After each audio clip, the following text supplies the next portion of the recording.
It's Brian Preston, the money guy. Next question.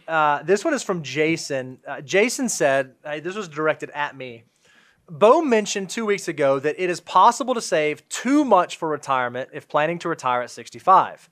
What are the guideposts for having too much in a 401k/Roth if the goal is early retirement? I think I did not say that.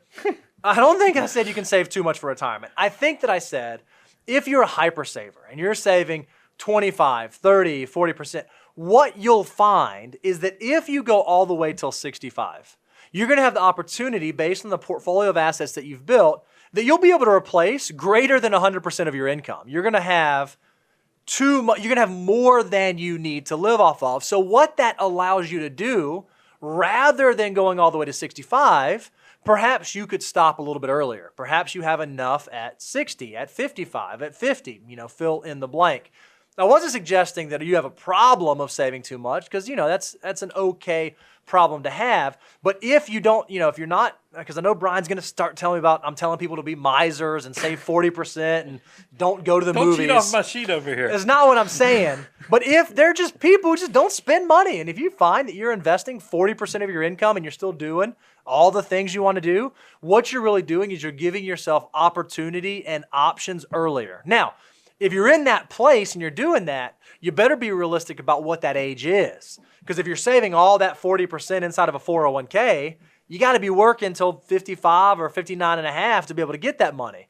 If you're someone who's thinking about exiting it in your 40s or in your 50s, you're going to want to make sure you have that after-tax account, that bridge account built up. So the way that you save will shift based on your timeline. You think about strategies and the mathematics of things. There's a few things that come to mind is that why do I have the strategy that you can start prepaying low interest debt after you're 45? Why is the average millionaire, according to Ramsey Solutions research, the age that they reach it is age 49? Mm-hmm. There is something magical about having resources by the time you reach that decade of the 40s. So I'm going to put it out there. I think this is developing in the fact that I think 20s and 30s, look, I don't want you to be that 60, 70-year-old that gets sick and dies with this big pot of money and you never got to enjoy it, because that's that miser thing you're referring to.